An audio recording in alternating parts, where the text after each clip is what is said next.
Entonces los pañales o delantales que Pablo podía utilizar para limpiarse los ojos o para secar el sudor eran llevados a los enfermos que no podían llegar tal vez a la escuela de Tirano donde Pablo estaba predicando y enseñando la palabra de Dios. Entonces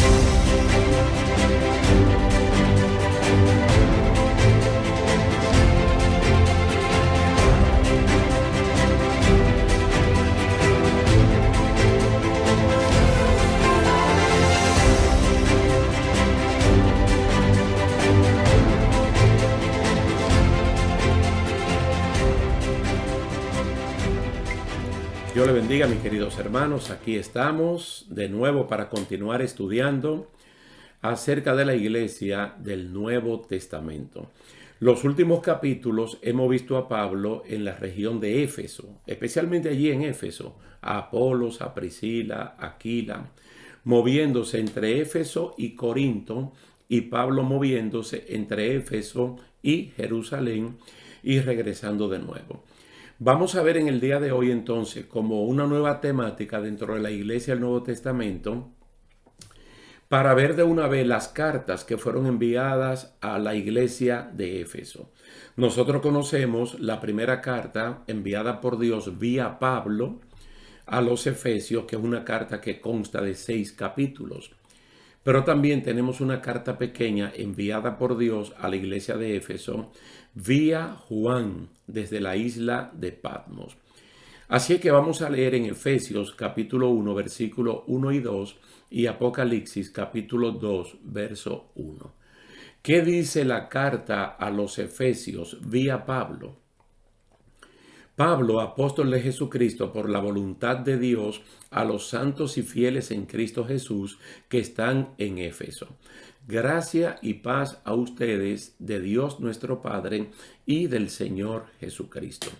Vale la pena aclarar que algunos eruditos, personas que están a nuestro favor, estudiosos de la palabra del Señor, en los idiomas originales y en la manera como estas cosas se transmitieron, que la palabra Éfeso como que no aparece en los manuscritos más antiguos, dando a entender que la carta es una especie de circular que aunque pasa por Éfeso es para ser distribuida en toda Asia Menor, en lo que es la Turquía moderna. En Apocalipsis 2:1 dice: escribe al ángel de la iglesia en Éfeso, el que tiene las 7 estrellas en su diestra, el que anda en medio de los 7 candeleros de oro, dice esto. Ustedes se dan cuenta inmediatamente en la manera como Dios se introduce a la misma congregación, vía Pablo o vía Juan. La primera carta, la de los 6 capítulos, es una carta que está dirigida a toda la congregación abiertamente, sin ningún intermediario, vamos a decir, ningún anciano o diácono, anciano gobernante, un pastor. Más sin embargo, la carta corta de Apocalipsis tiene que entrar vía el pastor de la iglesia, vía el ángel de la iglesia o vía esa estrella que está a la mano derecha de Jesucristo, según la revelación de Apocalipsis capítulo 1. Entonces, esta iglesia de Éfeso recibió 2 cartas, como ya hemos dicho, de parte de Dios, una mediante Pablo y otra mediante Juan. La carta a los Efesios mediante Pablo consta de 6 capítulos y fue, como dije al principio, una especie de carta circular para todas las iglesias de Asia Menor, que eran muchas, no eran 7 como aparecen en Apocalipsis capítulo 2 y capítulo 3, sino que de todas las que habían, el Señor decidió enviar 7 cartas a 7 iglesias en particular. Pero fue una región muy próspera, de un terreno muy fértil para plantar iglesias. En esta carta, en la carta a los Efesios, vía el apóstol Pablo, entonces nosotros vemos que consta de 6 capítulos, pero que están centrados completamente en el trabajo de Cristo. Somos predestinados en Cristo. somos redimidos en Cristo, somos herederos por Cristo, estamos unidos por Cristo y disponemos de recursos por Cristo y al mismo tiempo vivimos una vida nueva por Cristo. Todo eso más o menos una especie de resumen de la carta circular que Dios envió a los Efesios y a todas las iglesias de Asia Menor a través del apóstol Pablo. Esta carta dispone del plan de Dios para una vida fiel y cómo mantenernos firmes ante las acechanzas del diablo. Los recursos que tenemos son el Espíritu Santo y las armaduras de Dios, las cuales nos ponemos y operamos orando en todo tiempo. Aquí de una vez sobresalta también la forma o la manera como el cristiano se hace un triunfador. Allí se le dice a las iglesias a través de esta carta circular, Camino por los Efesios, que debemos fortalecernos en el Señor y en el poder de su fuerza. Esa debe ser la fórmula para los cristianos del siglo XXI, fortalecerse, cubrirse. No necesariamente decir yo me cubro con la sangre de Cristo. Porque por más que uno diga eso, en el fondo, en la realidad, eso no tiene ningún efecto. Porque eso uno no lo hace diciéndolo. Mas, sin embargo, cuando uno confiesa el ser fortalecidos en el nombre del Señor y en el poder de su fuerza, inmediatamente uno recibe esa fortaleza porque uno sabe dónde encontrarla. Uno sabe dónde buscarla y es muy importante para la iglesia poder tener estas cosas bien claro de que somos fortalecidos en el Señor y que cuando nos vestimos con las armaduras de Dios no hay nada que temer. Por el contrario, el que teme es el enemigo de la justicia que mira nuestra condición de protección desde la cabeza hasta los pies, con el escudo de la fe en la mano izquierda, con la espada del Espíritu, que es la palabra de Dios, en la mano derecha, y el enemigo es el que tiene que huir. Juan, en Apocalipsis capítulo 2, halla la iglesia, la de Éfeso, en otro contexto, después que Pablo escribió esta carta, la que consta de los 6 capítulos. Los falsos apóstoles de ese primer siglo del cristianismo que pululaban por las iglesias eran probados, eran desenmascarados y no eran apoyados por la iglesia de Éfeso. Por eso fue que al principio nosotros hicimos mención del tremendo equipo misionero con el cual Pablo llegó a Éfeso. Allí también hicimos mención de la alianza que hizo Pablo con Priscila y con Aquilas y también la alianza que se hizo con Apolos. Quiere decir que la iglesia de Éfeso conoció a profundidad lo que era un verdadero ministro del evangelio. Ahora estos que aparecían diciendo que ellos eran apóstoles eran probados como nos enseñó el Señor en el Sermón del Monte, de que los falsos se visten de ovejas siendo lobos para penetrar a la congregación. Entonces, con la observación y con el tiempo, uno prueba y se da cuenta quién es quién y cuál es cuál.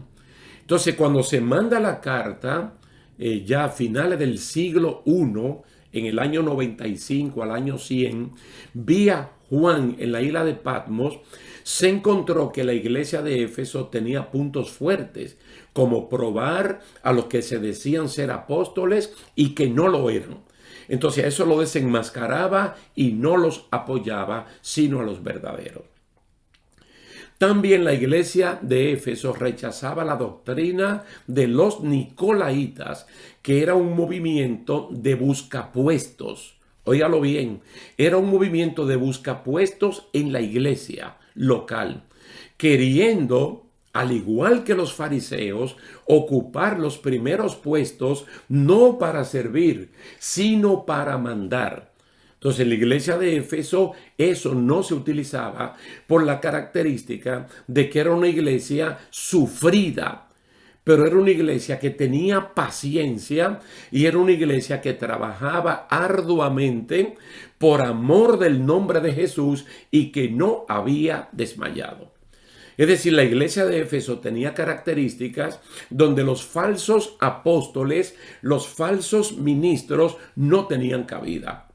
Pero también la persona busca puestos para dirigir, para servir, no para servir, sino para aprovecharse del puesto tampoco. Porque allí se trabajaba arduamente por el nombre de Jesús y no desmayaban. Ahora la iglesia, el Señor, cuando le manda la carta vía Juan, encuentra un punto débil y era el abandono del primer amor. Y el Señor se lo dice claramente. El Señor se lo dice claramente con respecto a lo que es esa relación de intimidad con el Señor que nunca se puede perder, ni siquiera en lo que nosotros hacemos dentro de la iglesia. Para que lo que uno haga dentro de la iglesia no sea algo mecánico o físico o hacerlo por hacerlo. Porque Dios siempre va a medir la intención del corazón con la cual uno haga las cosas. Entonces el Señor procede a decirle a la iglesia de Éfeso que tiene que cambiar de actitud, que tiene que seguir con la misma posición de probar a los falsos ministros, que tiene que impedir que personas como los nicolaitas ocupen puestos de mando para ellos servirse, para ellos mandar y no para servir al pueblo. Pero que la iglesia tiene que seguir siendo sufrida en cuanto practique el amor ágape, tiene que seguir siendo paciente, tiene que seguir trabajando arduamente, no desmayar, pero en ningún momento dejar el primer amor, esa primera intención, esa primavera en la relación con el Señor que comenzó cuando el apóstol Pablo y su equipo llegaron a Éfeso. Vamos a ver que en la carta que Dios le envía vía Pablo, se resaltan dos cosas muy importantes que también se resaltan en la carta que Dios envía vía Juan en Apocalipsis 2. Mire lo que dice Efesios capítulo 1, versos 13 y 14. No mire, mejor escuche. En él, es decir, en Jesús, también ustedes, habiendo oído la palabra de verdad, el evangelio de vuestra salvación, y habiendo creído en él, fuisteis sellados con el Espíritu Santo de la promesa, que es las arras de nuestra herencia, hasta la redención de la posesión adquirida para alabanza de su gloria. La iglesia en Éfeso tiene que estar claramente convencida del proceso del orden de la salvación y de la garantía de esa salvación con la presencia del Espíritu Santo, no solo para garantizar esa salvación, sino para garantizar que lo que el Señor salvó, Él viene a buscarlo. Entonces, cuando habla de arras, está hablando de garantía, de algo de tanto valor, que entre comillas obliga a Jesucristo a venir por la iglesia. Entonces habla de posesión adquirida, de los que fuimos redimidos, de los que fuimos comprados. Y que entonces el Espíritu Santo nos ha sellado como que somos propiedad de Él. Y aunque estamos en el mundo, no somos del mundo, sino que somos de aquel que murió por nosotros. Pero en el capítulo 4 de esa carta a los Efesios, vía Pablo, escuche bien lo que dice.